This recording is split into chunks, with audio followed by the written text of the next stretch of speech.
in front of our faces for our good hard-earned money when we buy a ticket. How dare they not stand up and give everything on this show a standing ovation?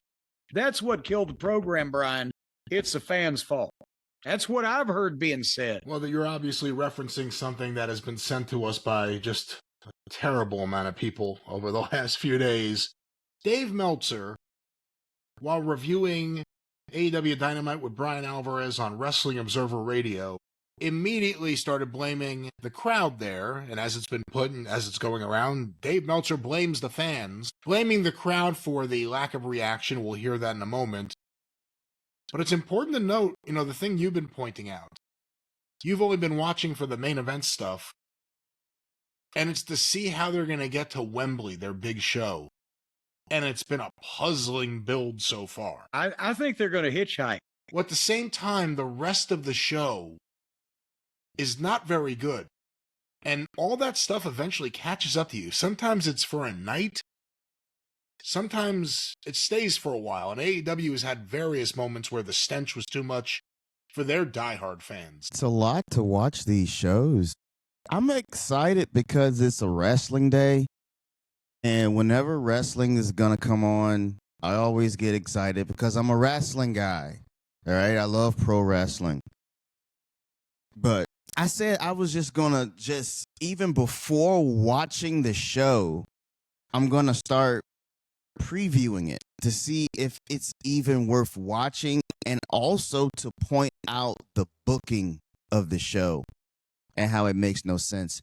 I've been watching Dynamite consistently a lot lately, and I'm getting tired of watching it already. And there's a reason why I stopped watching it for months on end, because it's the same thing, and it's just each and every week there's no congruent story there, because each and every week you're going to see somebody new, and you're just going to be taken on that roller coaster ride.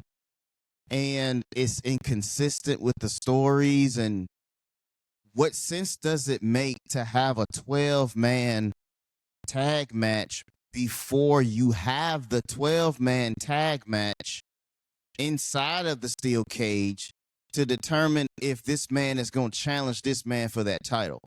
What sense does it make to have heels help another heel out when you have heels within that group who want to face the champion? So there's no underlying thing for them to even want to help this guy out. I don't want to help you out because you need to defend that championship against me. This is the preview of tonight's Dynamite. And already I just have my hand on my head trying to put something together to explain this. But this is what I'm talking about here. Okay, so Forbidden Door is, I don't know, is it this weekend? Is it this weekend or next weekend? I don't know. But this is what I'm talking about here. Okay, so I haven't seen Takeshita. He hasn't been in anything significant since he won that championship at Double or Nothing. He hasn't been featured in a feud. He hasn't been featured in nothing like that. I'm thinking that he's going to be feuding with Kyle Fletcher because that's where that whole thing has been going for.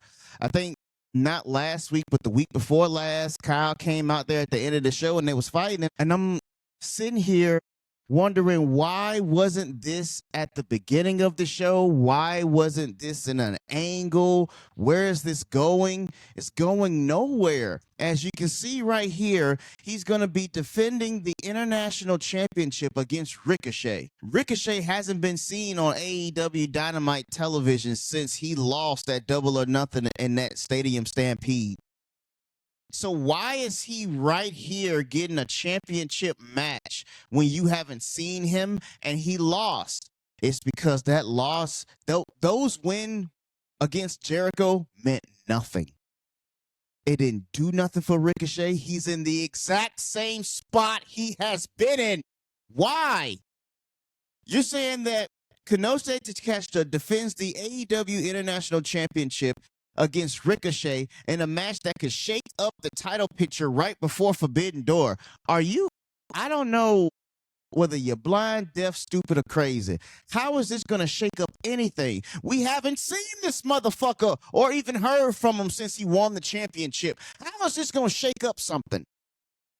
Ricochet issued the challenge on Collision. Who the fuck watches that show? I don't. That proves my point. You get on Collision to say you want an international championship, but you haven't been seen since you lost the Stadium Stampede. Why put him on there to do that? And what gives him the right to get a title shot out of everybody else? But everybody else is the exact same way in this company. Wins and losses don't matter when they should matter. Everybody can just come up and just, hey, I want a title shot. Okay, here's your title shot. There's no divisions.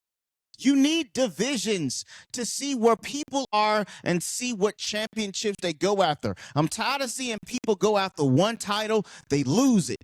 They lose that match. Then the next week they go after another championship, lose that. What?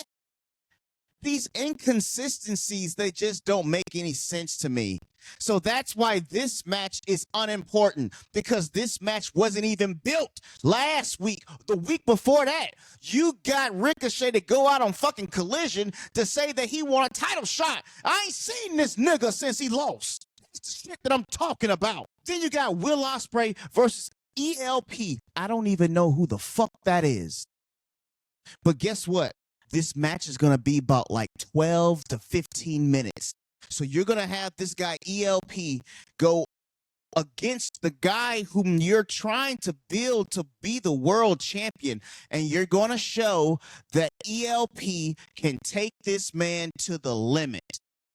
That's what's going to happen, because that's always happened with Will Ospreay. When he go against people, anytime somebody of main event status in this company go up against somebody lower than them, they are taken to the point of exhaustion.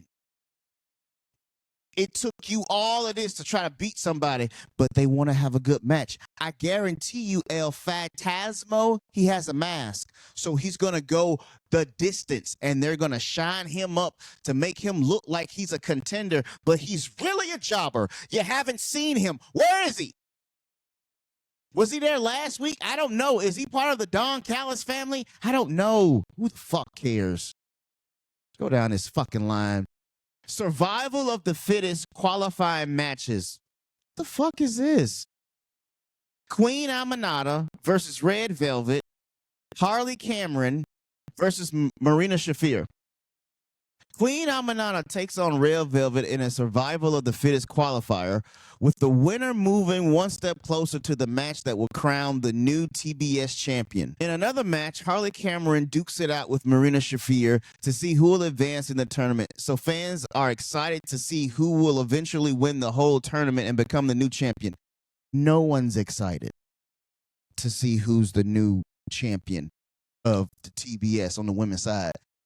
If they should have put the title on Marina Shafir a long time ago and had that woman just go on a tear, ripping people's arms out their sockets, beating them the fuck up. She's with the Death Riders. Why all of a sudden now you kind of want to highlight her? She should have been already highlighted. Other matches and segments. Okay, we got Swerve Strickland.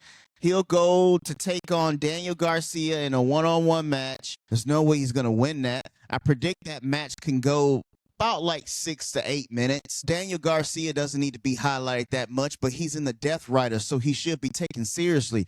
This whole time that this man has been in the Death Riders, he has been the exact same. The exact same. He's just changing groups. What are we doing with him? He's just the same person. And that's been evident last week when he did his little dance in the middle of the match. I thought we were done with that, but Swerve is going to beat him. So there you go. Then you got the Young Bucks who will face Bad Dude Tito and Mikey Nichols in a tag match. Who are these people? You got John Moxley, Claudio Castagnoli, and Wheeler Yuta will square off against Mystico, Bandito, and Brody King in a trios match. Are we getting the same thing again, but we're going to add more people to this? I thought this was over and done with last week. Nothing's been built up for this. Can somebody explain to me if this match right here was built up on Collision or something? Why are they having this? Then Jack Perry will wrestle Zack Sabre Jr. Jack Perry must have re-signed that contract. Either he re-signed or he didn't re-sign, and he's finna just job his way on out. Then you'll hear from Team MJF and Team Briscoe. That's Dynamite. Look at this card for Dynamite. I'm confused. I understand you want to highlight Zack Sabre Jr. because he's going up against Kenny Omega and shit like that. Daniel Garcia and Swerve Strickland, I don't see. They don't put emphasis on stories and things like that, because I would not have Will Ospreay and Swerve Strickland wrestling 3 days before they wrestle each other. Why risk an injury when you can further have this story ongoing and have them do a face-to-face? But judging by how that face-to-face went last week and how long it did, I understand why you don't have it. But you need to have a mediator there. That's how these things get over. Tony Schiavone needs to sit down with both of them and talk across the table and mediate things and control the tempo of the promo segment between these two to get you ready for Saturday or Sunday whenever this Forbidden Door thing happens. I don't see why it's the problem. This Mystico and Brodito match, why? It's just a match just thrown together just to have the Death Riders and them fight again. It's a waste of TV time. This whole thing right here is just a waste. And this is the go-home show. Oh, Lord Jesus. I don't know if I want to watch this, but I am going to watch it because I want to just see how all of this is going to unfold. Maybe it'll turn out to be a good episode, but I doubt it.